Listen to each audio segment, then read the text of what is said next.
Refraction of light through a prism. ठीक है, डालिए। हाँ, अभी है बाकी, इसीलिए तो बोल रहा था, अभी है बाकी। रिफ्रैक्शन अभी पीछा नहीं छोड़ा है, TIR वगैरह से पढ़ेंगे ना अभी।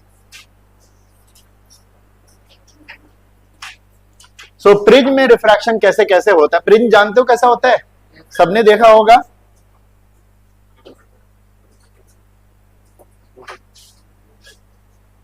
प्रिज्म ऐसा होता है ना, 3D में होता है, 3 फेस होते हैं और 2 बेस होता है, एक अपर वाला और एक नीचे वाला, और ये 3 लेटरल फेस होता है इसके पर। ठीक है, ओके। ये जो एंगल्स होते हैं, दैट एंगल इज कॉल्ड, इस साइड में भी होगा और उस साइड से भी होगा, that is called angle of prism. ये लाइट ऐसे आएगी और ऐसे टेढ़ा होके चली जाएगी, है ना, डायरेक्शन चेंज करेंगे। कैसे डायरेक्शन चेंज करेगा? क्योंकि रिफ्लेक्टिव इंडेक्स क्या है इसका, अलग है। चलो अब इसको खड़ा कर दिया ऐसे, ये सामने वाला एक फेस हो गया और दूसरा पीछे बेस होता है, तो जिसको भी आगे पीछे करोगे तो कोई फर्क नहीं पड़ता। अब 2D इस तरह से करके रख दिया, है ना, ये आपका बेस है, ये एंगल ऑफ प्रिज्म है। ठीक है, और इसका रिफ्लेक्टिव इंडेक्स कितना लिया हमने, म्यू, बाहर एयर है, रिफ्लेक्टिव इंडेक्स कितना होगा, कितना होगा, 1। ठीक है, बाहर होगा 1। लाइट कैसे ट्रेवल करेगी, ऐसे ऐसे और ऐसे। कितने रिफ्रैक्शन कितने फेसेस पे हो रहे हैं, कितने मीडिया, मीडिया कितना है, 3 है। रिफ्रैक्टिंग सरफेसेस कितने बन रहे हैं, 2 जगह हो रहे हैं। एक यहां पर, जब किससे किसमें जा रहा है, ये रेयर से डेंसर में, अगेन फिर डेंसर से रेयरर। ठीक है, सो रेयरर से डेंसर, डेंसर से रेयरर। क्या होता है जब रेयरर से डेंसर में जाता है, तो लाइट रिफ्रैक्ट तो करेगी ही, नॉर्मल से दूर, नॉर्मल की तरफ, या नॉर्मल के साथ साथ। सोच समझ के भाई, अब दूसरा बोलोगे, एक ही ऑप्शन बचा है फिर। रेयरर से डेंसर, नॉर्मल की तरफ कि नॉर्मल से दूर? ऊपर रेयरर है, नीचे डेंसर है, राइट।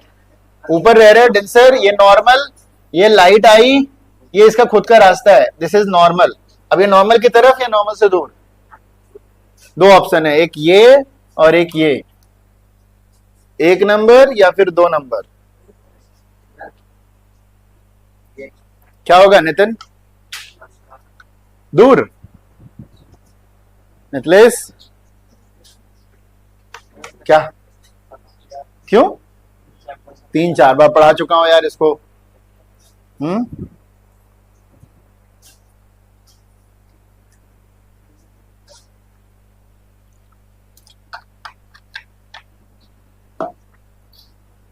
क्या होगा आकांक्षा, अंशिता, रोशनी?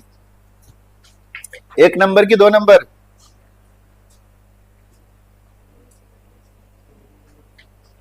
नॉर्मल किसको बोलते हैं? ये परपेंडिकुलर वाला क्या होता है, नॉर्मल होता है। ये लाइट आ रही है, इंसिडेंट लाइट, ये इसकी सीधी लाइन है, ये नॉर्मल है। इसमें जब डेंसर वाले में जाएगा तो ये वाला होगा या ये वाला? अंशिता बता सकते हो, मुझे लग रहा है, तो थोड़ा सा सोचो। जिया क्या होगा? पूरी की पूरी क्लास कंफ्यूजन में है।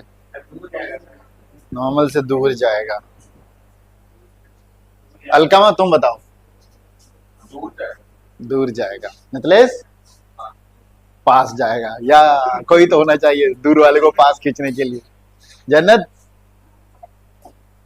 आकांक्षा कुछ नहीं होता है अभी तक। अंशिता? रोशनी अक्कड़ बक्कड़ करके बोल दो।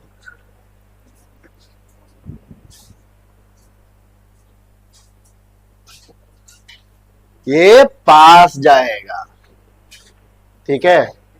रेयर से डेंसर में जाता है तो ये नॉर्मल की तरफ जाता है, और जब डेंसर से नॉर्मल में जाएगा तो ये नॉर्मल से दूर जाएगा। डेंसर से रेयर में जाने में ये दूर जाता है। तो यहां पर आपको दिख रहा है, ये नॉर्मल ऐसे होगा ना, इसके ऊपर परपेंडिकुलर, ये रास्ता ऐसे है, ये नॉर्मल देखो किधर जा रहा है, रेयर से डेंसर में, ये नॉर्मल की तरफ चला गया। दूर जाता तो इधर की तरफ जाता कहीं, फिर एक बार और यहाँ पे रिफ्रैक्शन हुआ एंड ये घूम करके इधर निकला। अगर यही व्हाइट लाइट देते तो यहाँ पर क्या होता, 7 कलर में ये डिवाइड हो जाता। क्या कहते हैं उसको? स्पेक्ट्रम है, डिस्पर्सन। और जो 7 कलर मिलता है उसको बोलते हैं हम स्पेक्ट्रम। ये नॉर्मल्स हो गए, इधर के N1 और इधर के N2। ये angle of incidence, angle of emergence, या जो बाहर निकल रहा है। हालांकि इस वाले सरफेस के लिए ये इंसिडेंस होगा और ये रिफ्रैक्शन होगा। ठीक है, ये R1 हो गया और ये R2। नाम दिया है सिंपली R1 और R2, बट ये इंसिडेंस है, ये रिफ्रैक्शन। इस वाले के लिए ये इंसिडेंस और ये रिफ्रैक्शन। ओके, बट अंदर अंदर में वो एक जैसा रखने के लिए उसको R2 नाम दिया गया है। चलिए डायग्राम बनाइए जरा सा, थोड़ा बड़ा बनाना साइज इसका, फ्रेम का साइज थोड़ा बड़ा बनाना। बोलिए।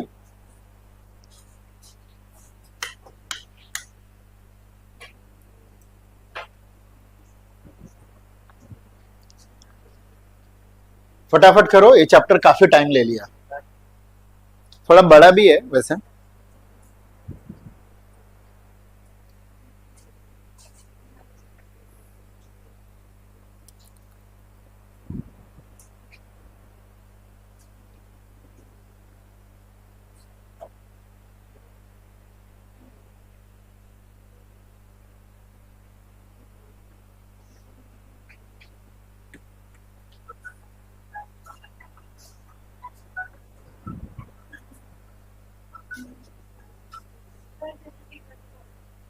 पूछो कि सर बुला रहे हैं।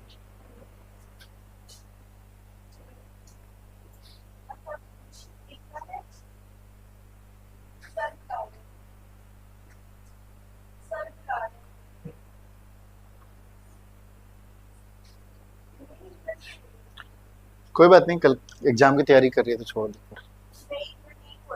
दोनों नहीं आई है, बता दो। लाइब्रेरी में होगी वहां।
हो गया?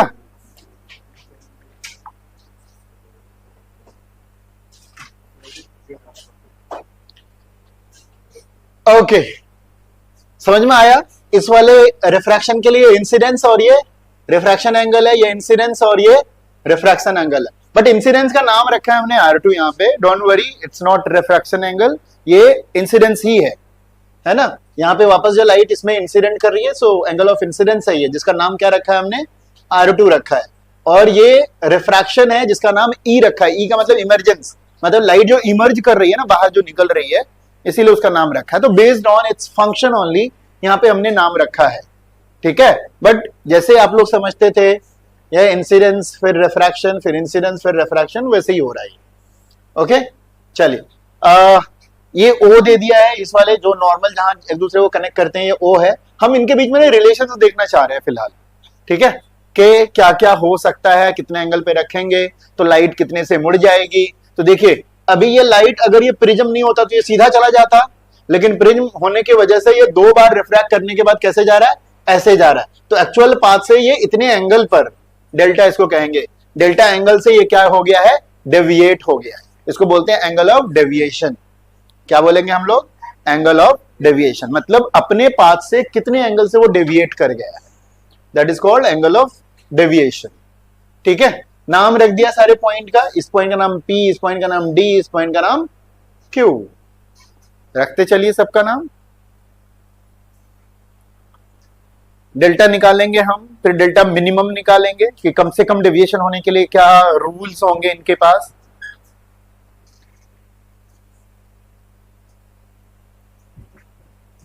देन डेल्टा आ गया आपका। ओके, चलिए स्नेल्स लॉ लगाएंगे हम। कहां पे स्नेल्स लॉ लगेगा बता सकते हो फटाफट, किस किस पॉइंट पर स्नेल्स लॉ लगेगा? नितिन कहां पे लगेगा स्नेल्स लॉ?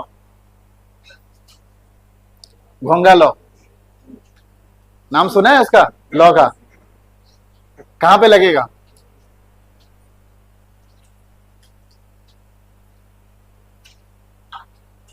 नहीं पता? नितलेश कहां लगेगा? पिछली बार में नितलेश ही करेक्ट था, सबने गलत बताया था।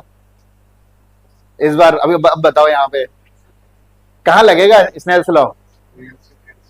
नाम बताओ उस पॉइंट का जहां पे स्नेल्स लॉ लगने वाला है, कहां लगेगा मोहित? नाम बताओ उस पॉइंट का, नाम है कुछ? P और Q, जहां जहां रिफ्रैक्शन हो रहा है वहां पर क्या लगेगा? Incidence angle, incidence sorry Snell's law लगेगा, यहां पे और यहां पे। जब ये अंदर जा रहा है तब, जब ये अंदर से बाहर निकल रहा है तब। एनीवे चलिए एक मतलब ज्योमेट्री थोड़ा सा कर लेते हैं। यहां पे हमारा एक क्वाड्रिलेटरल बन रहा है, कौन कौन सा? A P O Q, ये बन रहा है ऐसे ऐसे करके। क्वाड्रिलेटरल पढ़ा है ज्योमेट्री में? Summation of all the interior angles कितना होता है अक्षत? 360। इंटीरियर जितना होता है कितना? 360, जिसमें से ये दो तो 90 है, होगा 90, ये P वाला 90 होगा, Q वाला 90, क्योंकि ये तो नॉर्मल है। बात समझ में आ रही है? तो ये 90 हो गया, तो A और O मिलकर के कितना बनाएगा? 180 बनाएगा। ठीक है, तो हमारे पास यहां पर A का भी एक रूल आ जाएगा। सो A प्लस O कितना हो जाएगा? 180। बात आ रही समझ में? सम ऑफ ऑल इंटीरियर एंगल्स मतलब P plus O plus Q plus A कितना? 360, जिसमें से P और Q कितना है? 90 बना रहा है। तो 9 दूना 18, 180, 360 में से घट जाएगा, कितना बचेगा? 180 बचेगा। तो A प्लस O कितना बनाएगा? 180 बनाएगा। नोट कर लिया सबने? चलेंगे साथ साथ अभी करते चलेंगे इसमें, और कहीं कोई दिक्कत नहीं होना चाहिए। N1 N2 हमारा नॉर्मल है, लिखने की जरूरत नहीं है, ये सिर्फ समझाने के लिए। अब हम ट्रायंगल पकड़ेंगे। ट्रायंगल हमारा है OPQ, ये वाला नीचे वाला। ठीक है, ये और ये ऐसे ऐसे ऐसे। कौन कौन एंगल है इसके? ये एंगल R1 है, ये एंगल R2 है, ये एंगल O है। R1 R2 और O, sum of interior angles of triangle कितना होता है? 180। ठीक है, तो R1 plus R2 plus O कितना हो जाएगा? 180 हो जाएगा। नोट कीजिए।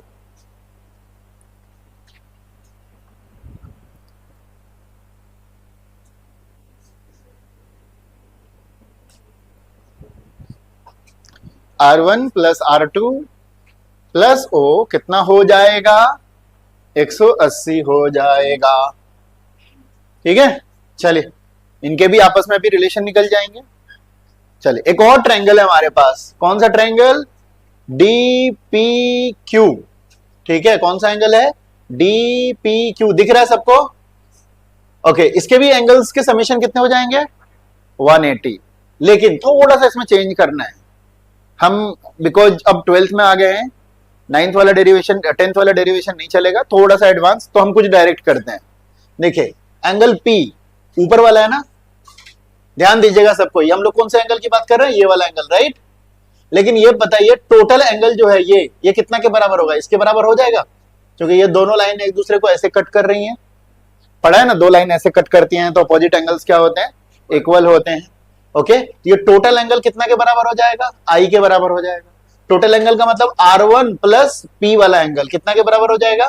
I के बराबर। सो P को हम लोग क्या लिख सकते हैं? I माइनस R1 लिख सकते हैं। नोट करते चलेंगे तो पता चलेगा।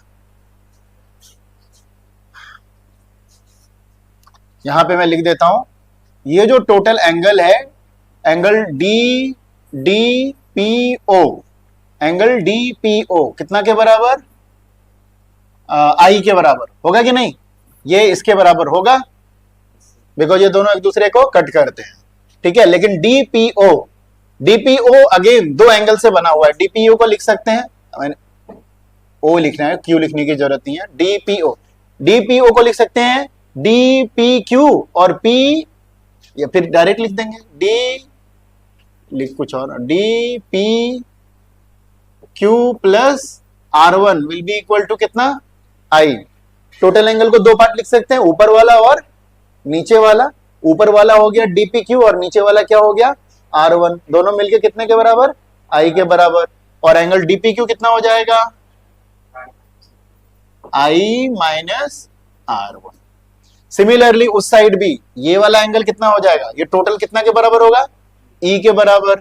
तो ये वाला जो एंगल होगा D Q P, D Q P, ये कितना के बराबर हो जाएगा, ई माइनस आर टू के बराबर हो जाएगा। समझ में आया, नहीं समझ में आया तो उसको साइड में लिखिएगा, इतना ज्यादा डिटेल लिखने की आपको जरूरत नहीं होगी, साइड में लिख लेना लाइन में करके, जैसे जिसको रफ कहते हो आप, ताकि बाद में आप रिकॉल कर सको कि ये आया कैसे। क्या नहीं लिया, नहीं वो है, नाम देखो, ये देखो, ये ऐसे ऐसे है, ये टोटल एंगल कितना के बराबर होगा, आई के बराबर होगा। टोटल एंगल यहां से यहां तक कितना के बराबर होगा, आई के बराबर। और इस टोटल एंगल को दो पार्ट में बोल सकते हैं, एक कितना और एक नीचे वाला, एक ऊपर वाला और एक नीचे वाला। तो ऊपर वाला कितना हो जाएगा, जो टोटल में से नीचे वाले को क्या कर देंगे हम, माइनस कर देंगे, इसीलिए ऊपर वाला कितना हो गया, आई माइनस आर वन। इसने यहां समझ आया ये, ठीक है। तो ये वाला डी क्यू पी वाला भी कितना हो जाएगा, ये टोटल कितना के बराबर था, ई के बराबर। तो सिंपली ऊपर वाले की बात करेंगे तो टोटल में से इसको नीचे वाले को आर टू को क्या कर देंगे हम, माइनस कर देंगे, तो ये आ जाएगा ई माइनस आर टू। अब ऊपर वाले ट्रायंगल की बात करें तो ऊपर वाले ट्रायंगल में इतना प्लस डी कितना हो जाएगा, 180। ये कितना हो गया, आई माइनस आर वन के बराबर। अंदर वाला कितना हो जाएगा, ई माइनस आर टू के बराबर। और ऊपर वाला कितना हो जाएगा, जो भी होगा उतना को मिला के हम क्या कर देंगे, 180 कर देंगे। डायरेक्ट भी यूज कर सकते हैं कि एक्सटीरियर एंगल जो होता है वो क्या होता है, सम ऑफ इंटीरियर एंगल के बराबर होता है किसी भी ट्रायंगल में। तो अगर ये वाला एक्सटीरियर ले रहे हैं तो ये दोनों क्या हो जाएगा, इसका इंटीरियर हो जाएगा। पुराना रूल है ये, पुराना रूल है किसी भी ट्रायंगल के लिए, किसी भी ट्रायंगल के लिए पुराना रूल है। अगर ये वाला एक्सटीरियर एंगल लिया तो ये दोनों क्या होगा, इंटीरियर एंगल होगा। तो यहां पे ये डेल्टा हो गया, ये हो गया आई माइनस आर वन और ये हो गया E minus R two. So delta will be equal to इतना प्लस इतना, कर दिया वो। तो यहां पे भी डायरेक्ट कर लिया। सबको आया समझ में, ठीक है, ओके। अब इसको हटा देता हूं, अब इनके बीच में आपस में हम रूल्स निकालेंगे, क्या रिलेशंस हैं उसको धीरे धीरे आगे बढ़ाएंगे। कोई दिक्कत यहां तक, चलिए इनको थोड़ा सा सॉल्व कर लें हम। आई प्लस ई को एक साथ कर लें, माइनस करके आर वन आर टू को एक साथ कर लें, कर सकते हैं, थोड़ा सा ऐसा हो सकता है। आई प्लस ई हो गया, ओपन करके प्लस प्लस वाले को एक साथ, माइनस माइनस वाले को एक साथ।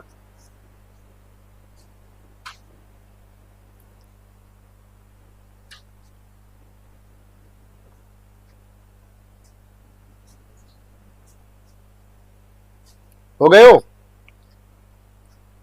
अब हम क्या करें बताओ, R one plus R two कहां से ले लें, ऊपर से ले सकते हैं हम, ओके।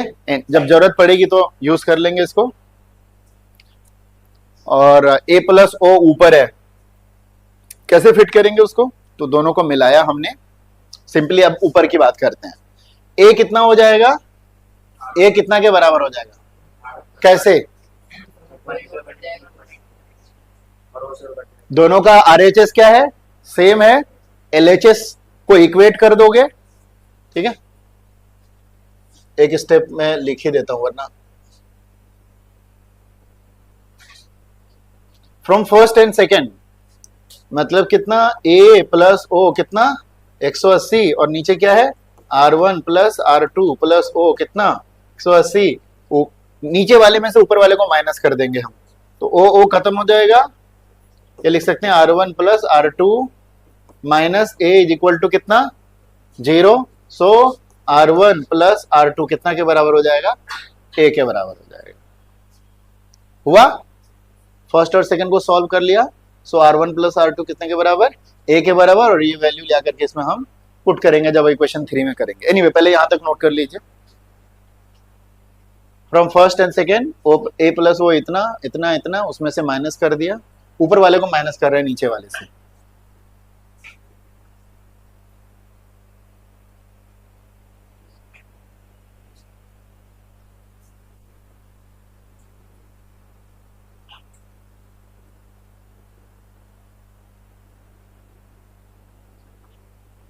सो R1 प्लस R2 कितना के बराबर हो गया, ए के बराबर। What is a, this is the angle of prism, ऊपर वाले जो आता है टॉप में। नोटेड,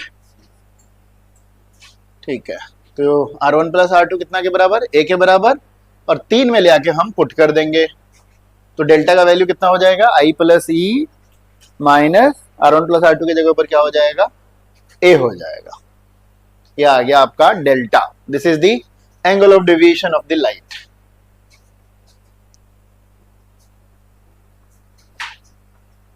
नोट कर लिया सबने, हो गया नितिन?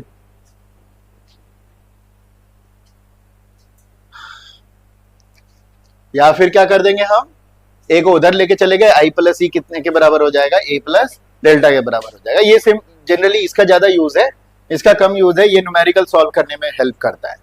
चलिए कंप्लीट कीजिए उसको।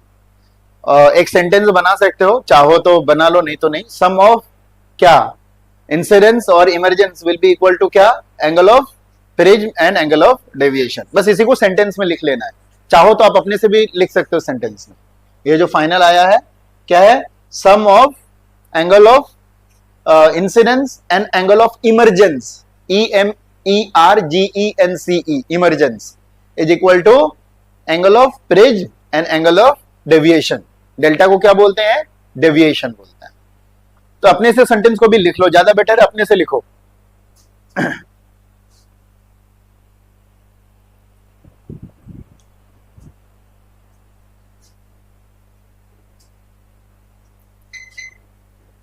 छुट्टी हो गया क्या?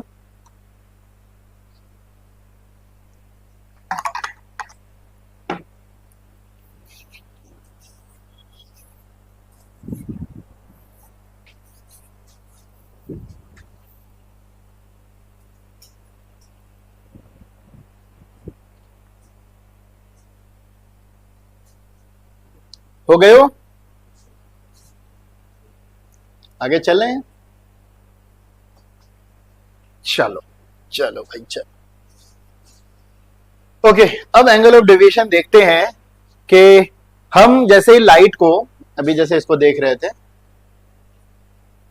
ऐसे हम मान लो कि ऐसे करके टॉर्च मार रहे हैं या लेजर लाइट से ऐसे दे रहे हैं, तो जिसकी वजह से आपको ये डेविएशन मिलता है। अब इसको डायरेक्शन को, मतलब एंगल ऑफ जो इंसिडेंस है उसको अगर हम चेंज करेंगे तो डेल्टा के ऊपर क्या इफेक्ट पड़ेगा वो हम देखने वाले हैं। और मिनिमम डेविएशन के लिए देखेंगे कि आई का वैल्यू और ई के साथ कैसा रिलेशन होना चाहिए। अभी हमने मेन रिलेशन पढ़ लिया कि ऐसा ऐसा होता है, इतना होता है, ठीक है। अब अगर हम इसको चेंज करेंगे, आई को चेंज करेंगे, ये जो टॉर्च ऐसे दिखा रहे हैं इसको अगर ऐसे कर लें या फिर ऐसे करें तो उसका डेल्टा पर क्या इफेक्ट पड़ता है वो देखने वाले हैं। और फिर ये भी देखेंगे कि मिनिमम डेविएशन के लिए, मतलब कम से कम लाइट डेविएट हो अपने रास्ते से, तो रिलेशंस क्या आएगा आई और ई के बीच में, आई और ई के लिए, ठीक है। चलिए आगे देखते हैं भाई। तो आई हम कैसे चेंज करेंगे तो डेल्टा के ऊपर क्या इफेक्ट पड़ेगा। तो क्या देखते हैं कि जब आई कम रहता है तो डेविएशन बहुत ज्यादा रहता है, और जैसे जैसे आई को बढ़ाते जाते हैं बढ़ाते जाते हैं बढ़ाते जाते हैं तो डेविएशन क्या होता है, कम होते जाता है। और एक पर्टिकुलर आई के एंगल पर क्या हो जाएगा, एक पर्टिकुलर आई के एंगल पर डेल्टा का वैल्यू मिनिमम हो जाता है। फिर उसके बाद आई और बढ़ाएंगे तो फिर से क्या हो जाएगा, डेविएशन बढ़ जाएगा। तो इस सिचुएशन में क्या होता है, कब ऐसा होता है कि डेल्टा आपको मिनिमम मिलता है। तो देखते हैं अभी कि आई और ई जो बाहर होता है, बाहर निकल रहा होता है, अगर ये दोनों का एंगल बराबर हो गया तो उस केस में क्या होता है, आपका मिनिमम डेविएशन होता है। क्या होता है, डेविएशन मिनिमम होता है। तो एमसीक्यू में भी पूछा जाता है at which angle in a prism minimum deviation will occur, I will be greater than E, I will be less than E, I will be equal to E, I will be greater than E, ये सारे options रहेंगे। ये आगे पीछे भी किया जा सकता है। तो कब होता है, when I will be equal to E. ठीक है, ये ग्राफ बना लो, ग्राफ बहुत पूछा जाता है और इसको अपने सेंटेंस में चाहो तो आप नोट कर सकते हो। और इस एंगल को हम लोग बोलेंगे एंगल ऑफ मिनिमम डेविएशन।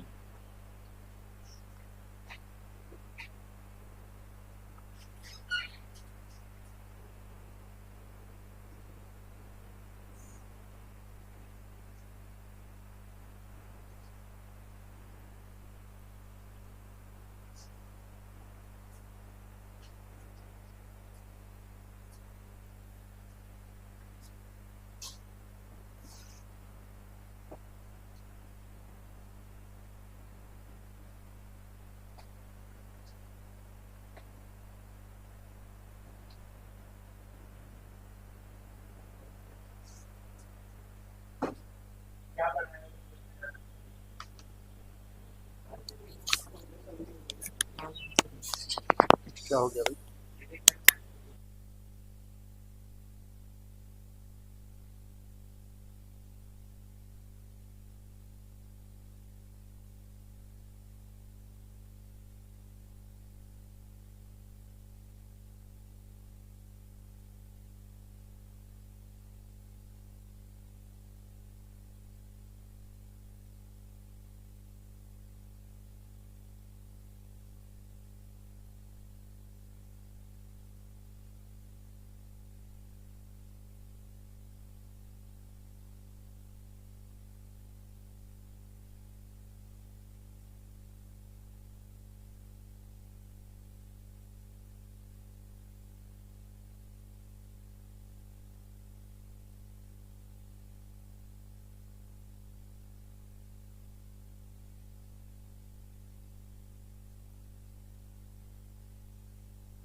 हो गया एंगल ऑफ मिनिमम डेविएशन।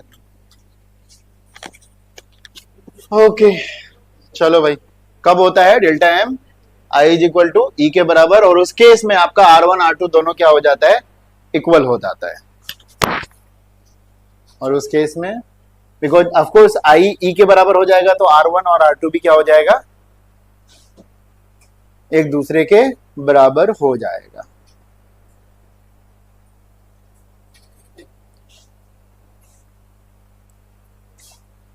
ठीक है, नोट कर लिया सबने? चलिए अब आगे हम देखते हैं, ये लिखने की जरूरत नहीं है।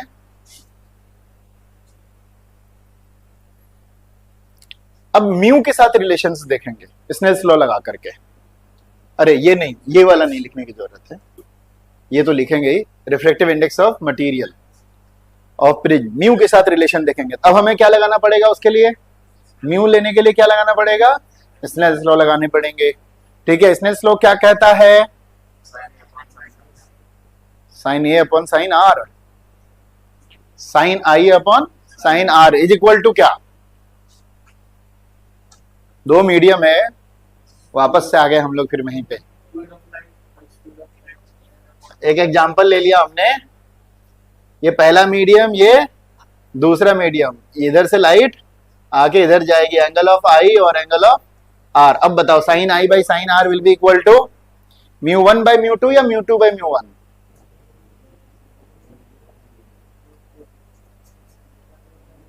यहां पे स्नेल्स लॉ लगाएंगे हम। So sine I by sine R will be equal to,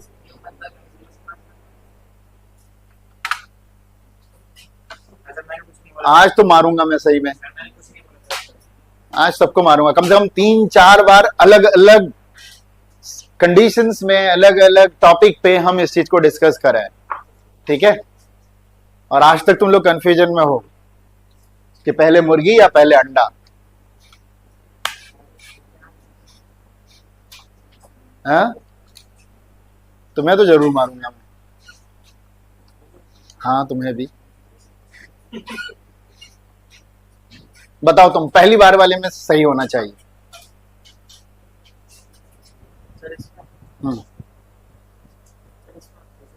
अभी वही पूछ रहा हूं मैं। 1 और 2 है, आई ऊपर है, नीचे आर है, sine I by sine R. तुम दोनों को पहले फिर उसके बाद तुम, फिर दोनों को लगेगी। उसके बाद डिसाइड करूंगा लगना है कि नहीं लगना है। बंद करो, उधर क्या देख रहे हो? चलो बंद करो। दिख तो रहा भाई इंसिडेंस μ1/μ2। तुम बताओ भाई, तुम दोनों को मार लगेगा, तुम दोनों को मार लगने वाला है। इतना जल्दी भूल जाओगे किसे काम चलेगा? है? कितनी बार बताया भाई, ये उल्टा होता है, म्यू उल्टा होता है। Sine I by sine R होता है तो μ2/μ1 होता है। कितनी बार हम लोगों ने तो न्यूमेरिकल अलग अलग से करा है इसके ऊपर। एक बार तो स्पेशली हाफ लेक्चर इसी में चला गया था। छोटा सा तो चीज याद रखना है यार, बाकी सब चीज के साथ साथ। तो 10th क्लास से पढ़ते हुए आ रहे हो इसको। Sine I by sine R क्या हो जाएगा? ये μ2/μ1 हो जाएगा। μ2/μ1। अभी कहां से आ रहे हो बच्चा? फिर हाँ, तबियत तो फिर अभी क्यों आ गए? वो तो मैं तो बोलता ही हूँ, बता देते। तबीयत खराब थी तुम्हारी तो ऊपर क्यों आई? फिर एक और दवाई लेके डोज आके लेके यहाँ आ जाते। बैठो, आ गए हो तो। कार्तिक तुम बच गए ना, अगले इसमें तुम ही रहोगे। हाँ हाँ, चलो। A is equal to R1 plus R2 पहले से हमें पता है, ठीक है। और अगर मिनिमम डेविएशन की बात करें तो R1 और R2 दोनों R के बराबर होते तो कितना हो जाएगा? ये 2R हो जाएगा। और R will be equal to A/2। पहले इसको नोट करो, फिर स्नेल्स लॉ लगाएंगे म्यू के लिए। अभी जो रिलेशंस गिवन है, अभी ये मिनिमम डेविएशन के लिए कर रहे हैं हम लोग, मिनिमम डेविएशन के लिए कर रहे हैं। तो हमें ये रिलेशन पहले से पता है, A इज इक्वल टू कितना होता है? R1 plus R2। अब बिकॉज मिनिमम डेविएशन के लिए R1 किसके बराबर है? R2 के बराबर है, जिसको हमने कितना ले लिया है? R ले लिया है। तो A will be equal to 2R। So R कितना के बराबर हो जाएगा? A/2 के बराबर हो जाएगा। अब I और E के बीच में भी देख लेते हैं, ठीक है। I और E के बीच में भी देख लेते हैं। तो हमें पता है I plus E is equal to कितना होता है? A plus delta. Okay, I और E दोनों क्या होते हैं? बराबर होते हैं मिनिमम डेविएशन के लिए। स्किप हो गया क्या? अभी अभी हमने देखा मिनिमम डेविएशन के लिए क्या होता है? I E के बराबर। तो E भी I हो गया तो कितना हो गया? ये 2I हो गया is equal to A plus delta क्या हो गया? डेल्टा M हो गया, मिनिमम डेविएशन हो गया। Okay, so I will be equal to कितना हो जाएगा? A plus delta M/2। Note कीजिए ये भी। इसको 1, 1, 2 तो ऑलरेडी हो चुका है, A B करके डाल सकते हो। Equation number A, equation number B।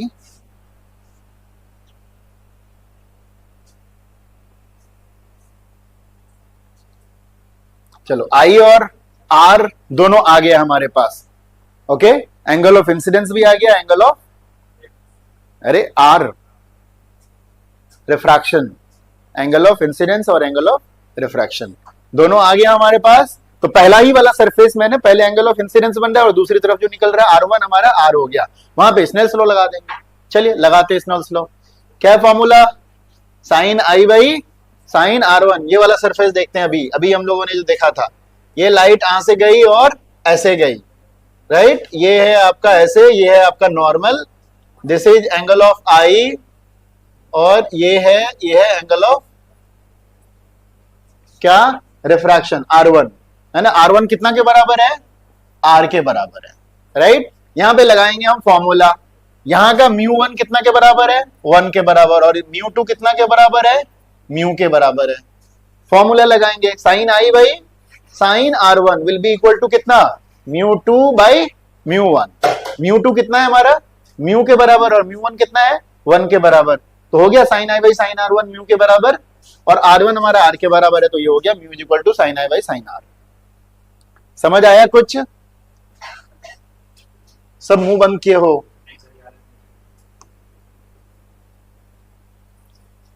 दोबारा लाठी पड़ने पे ही मुंह खुलता है। हाँ?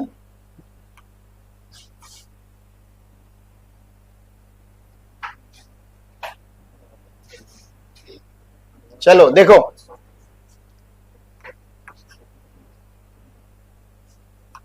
हाँ ये हमारा था प्रिज्म, राइट? ये लाइट आई इधर, ध्यान दो, फिर बातें मत करो तुम लोग। ये लाइट आई इधर, नॉर्मल इसमें ऐसे रहते हैं, ये नॉर्मल है आपका, इस पॉइंट से जाना था इसको, ये नॉर्मल है इसके ऊपर, ठीक है? ये लाइट सीधी जाना था इसको, लेकिन क्या हो गया, ये मुड़ गया नॉर्मल की तरफ।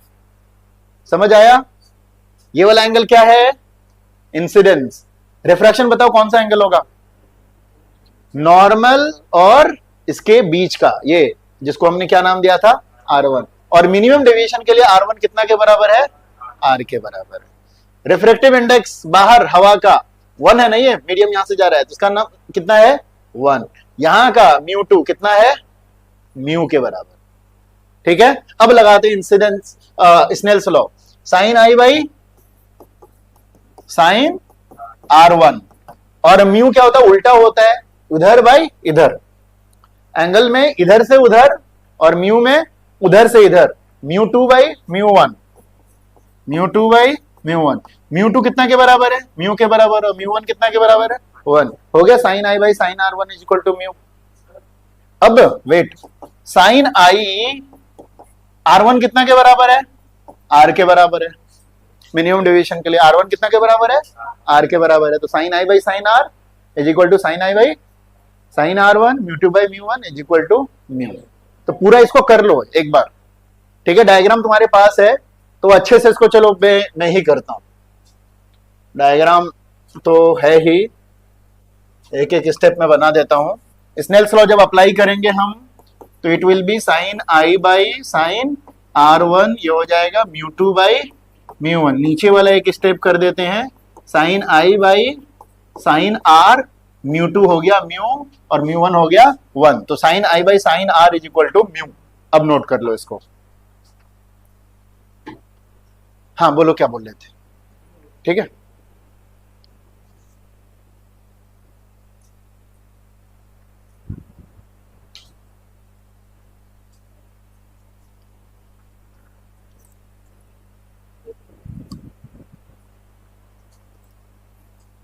सो sine I by sine R is equal to क्या हो गया आपका?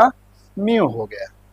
अब क्या, size of the prism will be very very small, तो angles will be very very small. और जब एंगल छोटा हो जाता है तो साइन आई को क्या लिख सकते हैं हम? साइन थीटा को क्या लिखते हैं जब एंगल छोटा होता है? तो थीटा के बराबर। तो साइन आई कितना के बराबर हो जाएगा?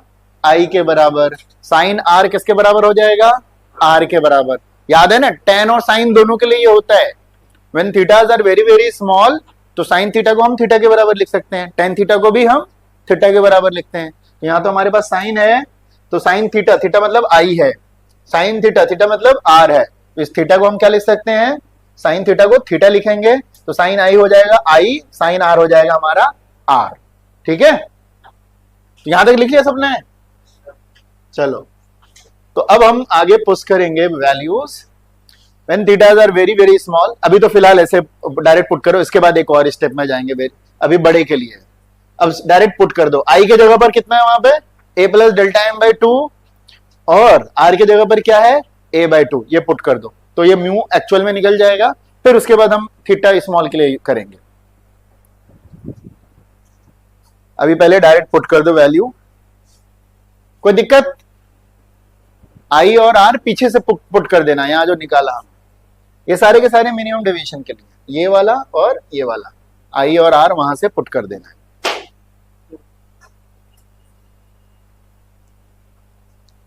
डन?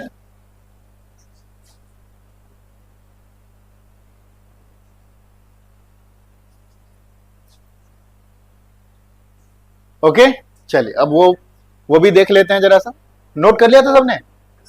हाँ लिखिए, for small angle prism, for small angle prism हमारा sine I sine R one कितना के बराबर हो जाएगा। इतना लिखने की जरूरत नहीं है, लिखा तो था, वैसे लिख देते तो ज्यादा सही रहता।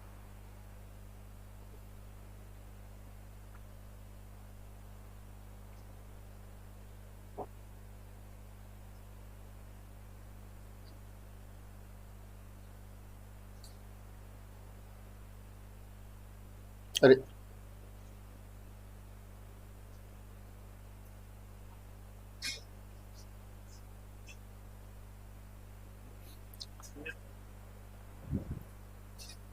बीच को अगर चाहो तो स्किप कर सकते हो। हर जगह में से साइन को क्या कर देना है, गायब कर देना है, एंगल को एंगल के टर्म में लिख देंगे। जैसे ये आया था ना पहले, sine I by sine R one, तो हमने क्या कर देना है, I by R one, sine गायब हो जाएगा, साइन थीटा थीटा बन जाएगा। Sine E by R two वो दूसरे वाले सरफेस के लिए, चाहे तो कर लो चाहे तो ना करो, एक छोटा सा पूरा डेरिवेशन है यहां तक, वो कर सकते हैं। हाँ वहां से भी हो जाएगा, लेकिन अगर आपको अलग से पूछ लिया शुरू से डेरिवेशन करने के लिए इसीलिए डाल दिया, अदरवाइज उससे भी कर सकते हो। क्या आया था बताना जरा। सबसे पहले क्या था, डेल्टा, लेफ्ट साइड क्या था हमारा, म्यू। हाँ म्यू, एक minute, mu is equal to sine A plus delta M by two divide by sine sine A by two. ये हो जाएगा mu is equal to A plus delta M by two, और ये कितना A by two, two two खत्म हो जाएगा, ये हो जाएगा कितना A plus delta M by A, ठीक है। और ए यहां के मल्टीप्लाई हो जाएगा, mu A is equal to A plus delta M, so delta M कितना हो जाएगा, mu A minus capital A common निकाल लोगे तो क्या हो जाएगा, म्यू माइनस वन। आ गया। तो ये फुल डेरिवेशन है, ये उसी डेरिवेशन से आप निकाल लोगे, ए म्यू माइनस वन। अब बेटर है ऐसे ही कर लो, यहां तक लिख करके छोड़ दो और इसको कर लो बस, ये भी गलत नहीं होगा। ये फुल डेरिवेशन से है पीछे से ही, और राइट में जो अपने पहले से करा है उसी को डायरेक्ट कर दो।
हो गया?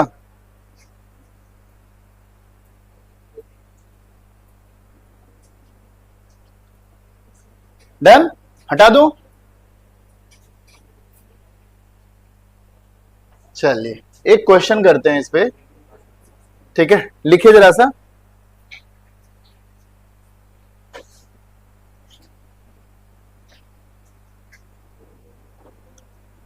जस्ट ए सेकेंड, मैं इसको डालने इसमें भूल गया।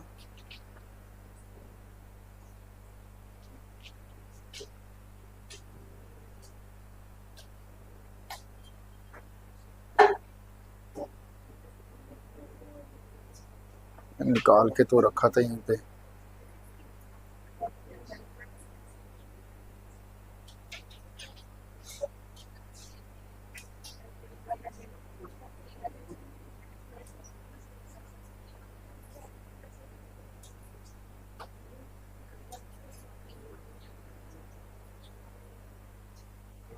लिखिए ए prism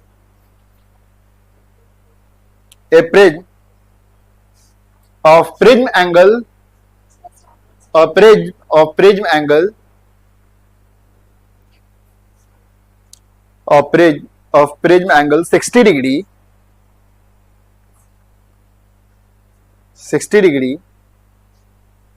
with refractive index 1.5, refracting index 1.5, full stop. Find the condition for the minimum. Find the condition for the minimum deviation. Find the condition for the minimum deviation. Also find its value. Also minimum condition. Minimum deviation condition ना? क्या लिखा है? Condition for the minimum deviation. Yes, minimum deviation. Full stop के बाद also find their minimum deviation. Its minimum deviation एक ही है ना? Also find its minimum deviation. तो एक पार्ट थ्योरी है और एक पार्ट इसका न्यूमेरिकल है। सबसे आसान न्यूमेरिकल से स्टार्ट करा हमने। फटाफट बताइए जरा सा। सबसे पहला चीज बताइए, क्या कंडीशन होता है मिनिमम डेविएशन के लिए? फटाफट बताओ। I is equal to E, angle of incidence is equal to angle of emergence, and R1 is equal to क्या? R2। ठीक है, लिखो उसमें सॉल्यूशन में।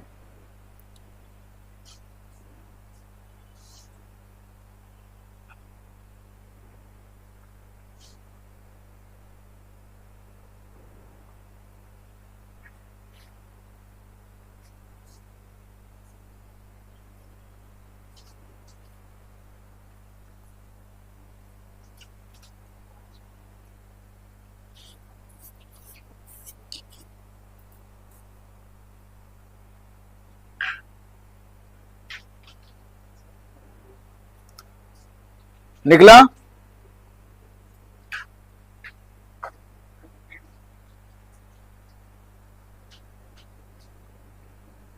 कितना? पहले वो लिखा वो उसको लिखा, सेंटेंस को लिखा। Angle of incidence is equal to angle of emergence, और क्या है? R1 is equal to R2, वो दोनों इक्वल होगा। तीसरा, फटाफट फॉर्मूला पुट करो, ये तो यही फॉर्मूला है आपके पास। Delta is equal to A into mu minus 1। देखते हैं कौन सही आंसर निकाल पाता है।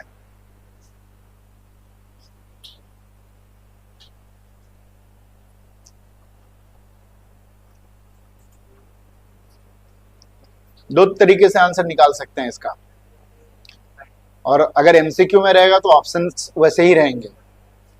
बताओ अक्षत क्या क्या हो सकता है? डेल्टा आप निकाल रहे हो तो you can find this in terms of degree और in terms of radian.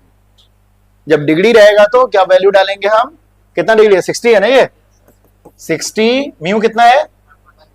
1.5 minus 1, तो 60 इंटू 0.5 कितना हो जाएगा? 30 डिग्री। अगर रेडियन में रहा तो क्या करना पड़ेगा? 60 को आपको पाई के टर्म में कन्वर्ट करना पड़ेगा। आता है कन्वर्ट करने? करो, अगर रेडियन में करना है तो। 60 डिग्री कितना होता है? पाई बाई, पक्का? ठीक है, तो उस तरफ पुट करके कर लोगे। Pi by 6 in terms of radian. तो फिर 1.5 माइनस 1 मतलब 0.5 से मल्टीप्लाई भी करना पड़ेगा उसको।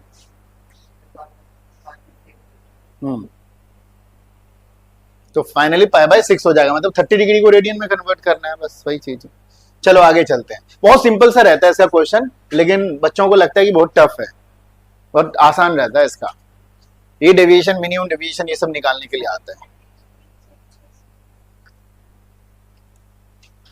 30 डिग्री को किस में? रेडियन में। वो आता है यूनिटरी मेथड। 180 डिग्री कितना के बराबर होता है? 1 डिग्री कितना के बराबर? Pi by 180। तो कितना डिग्री का निकालना है? 30 डिग्री का। तो 30 डिग्री, ये पाई बाई 180 तो है, 30 से क्या कर देंगे हम?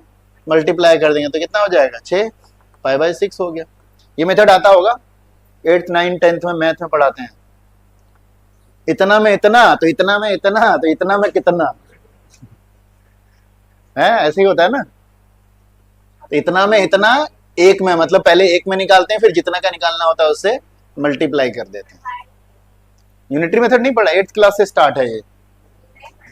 अच्छा, मैथ में, साइंस में नहीं।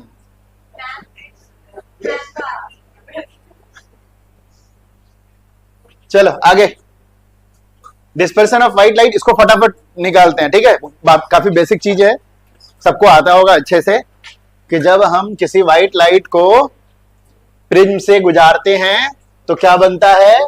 विबग्योर, ठीक है। 7 कलर में क्या होता है? वो स्प्लिट हो जाता है। व्हाइट लाइट गया, 7 कलर में क्या हो गया? स्प्लिट हो गया, based on it's wavelength and frequency. Okay, हाँ लिख लो भाई, जल्दी करने का मतलब थोड़ी छोड़ के निकल जाएंगे।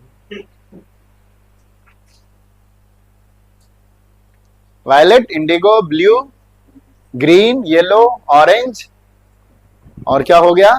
रेड। क्वेश्चन में ये पूछूंगा कि भाई किसका वेवलेंथ ज्यादा होता है या किसका फ्रीक्वेंसी ज्यादा होता है इसमें से। अक्षत, गलत नहीं होना चाहिए आंसर। चलो तुम्हारी बारी। नहीं, अब करना है ना, कुछ नहीं किया तो क्यों नहीं, ऐसे थोड़ी। यहाँ कुछ नहीं करने के लिए थोड़ी आए हो। हाँ,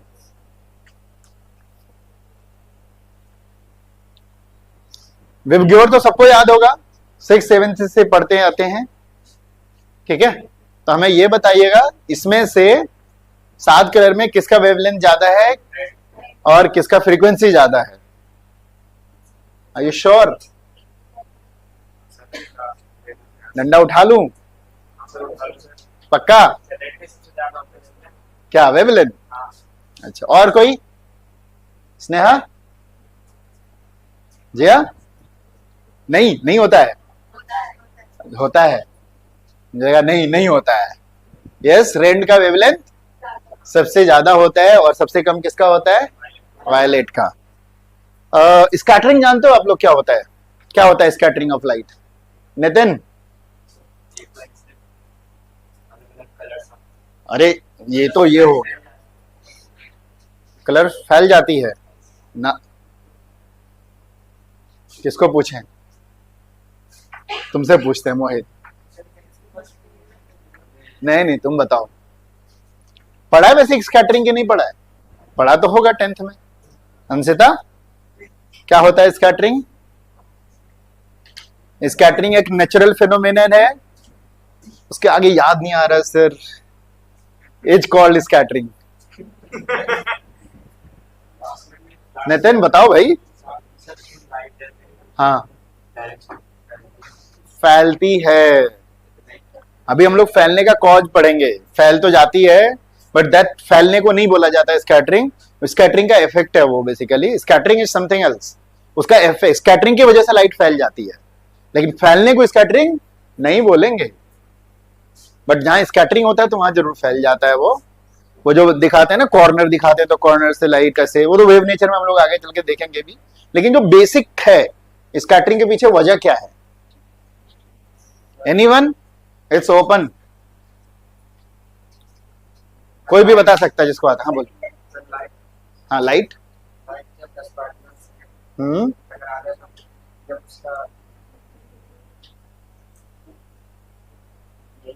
उधर से कुछ बता रहे थे। टिंडल इफेक्ट उसका इफेक्ट है, उसकी वजह से वो नहीं होता। स्कैटरिंग की वजह से टिंडल इफेक्ट होता है, उसका एक एप्लीकेशन कह सकते हो या फिर इफेक्ट्स कह सकते हो। जैसे वो बोला ना अभी लाइट घूमते हो तो स्कैटरिंग की वजह से, लेकिन स्कैटरिंग है क्या?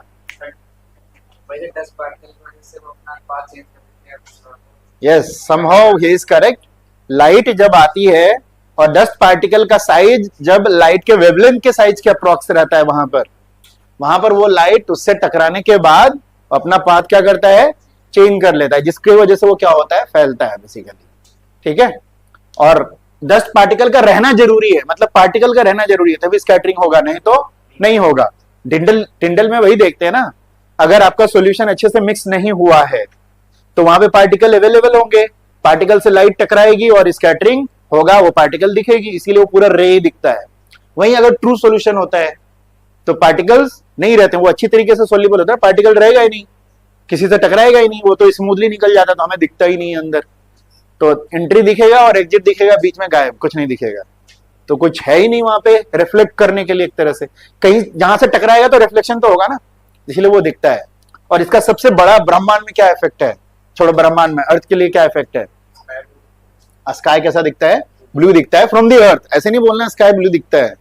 अगर आप आईएसएस चले गए कैसा दिखेगा, मतलब स्पेस में चले गए, स्काई कैसा दिखेगा? ब्लैक। क्यों? क्यों नहीं होती? डस्ट पार्टिकल नहीं होता। डस्ट पार्टिकल नहीं होता तो no scattering, no blue light. अच्छा वाई ब्लू, वी क्यों नहीं? हाँ हाँ बोलो बोलो क्या?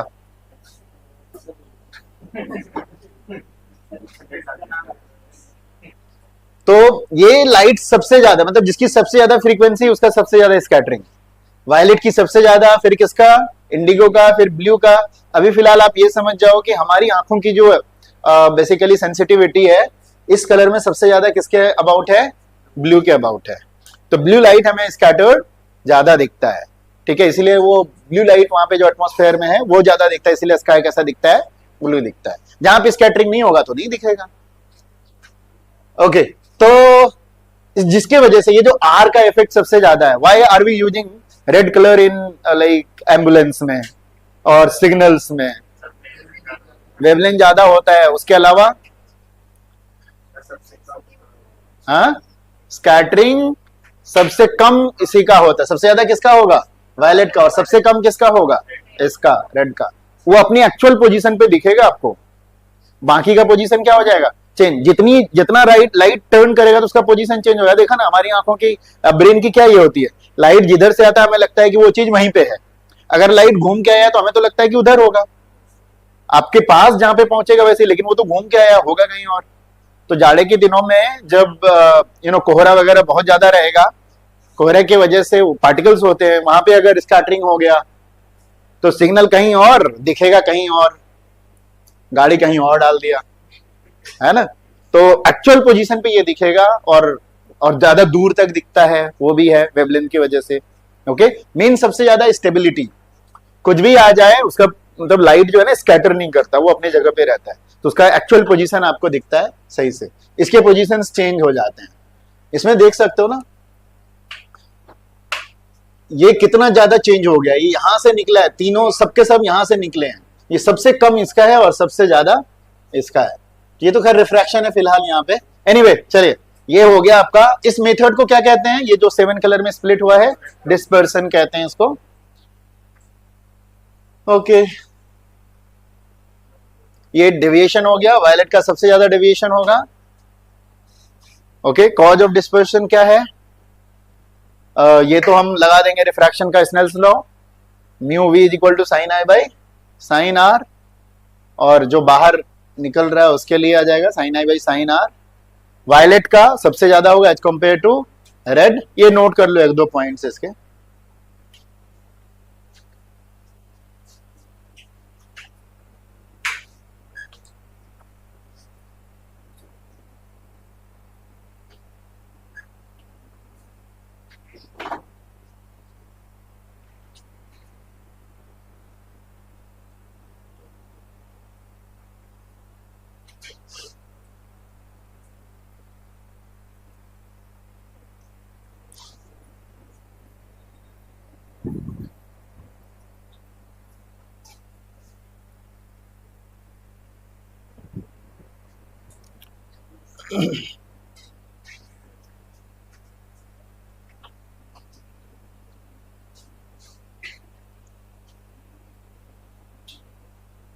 एक रफ सा ये डायग्राम भी बना लो फटाफट, प्रिज्म वाला। लाइट यहां से सब निकलेगी रे बेटा, अरे तुम ऐसे करोगे तो कैसे काम चले? एक ही पॉइंट से निकल रहा है ना सब, आने वाली लाइट तो अकेले है, एक है।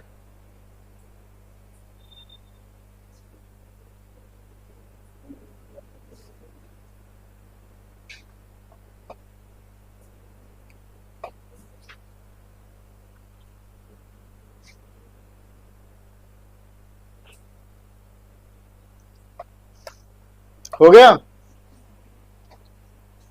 तो आई सबका सेम है, लेकिन एंगल ऑफ रिफ्रैक्शन सबका अलग अलग है। सबसे कम किसका है? रेड का। नॉर्मल से करते हैं ना हम लोग, ये नॉर्मल है आपका। सबसे ज्यादा किसका है? रेड का। उससे कम किसका है? ऑरेंज का। और सबसे कम किसका है? वायलेट का। तो आर, ये आई तो सबका सेम है, आर जिसका ज्यादा हो जाएगा तो म्यू उसका क्या हो जाएगा? कम। और जिसका आर कम हो जाएगा म्यू उसका हो जाएगा ज्यादा। तो आप देख रहे हो वायलेट का ज्यादा हो जाएगा क्योंकि आर उसका कम है। एंगल ऑफ रिफ्लेक्शन नॉर्मल से नापते हैं ना, तो इस तरह से हमारा निकल गया। चलो, नोटेड।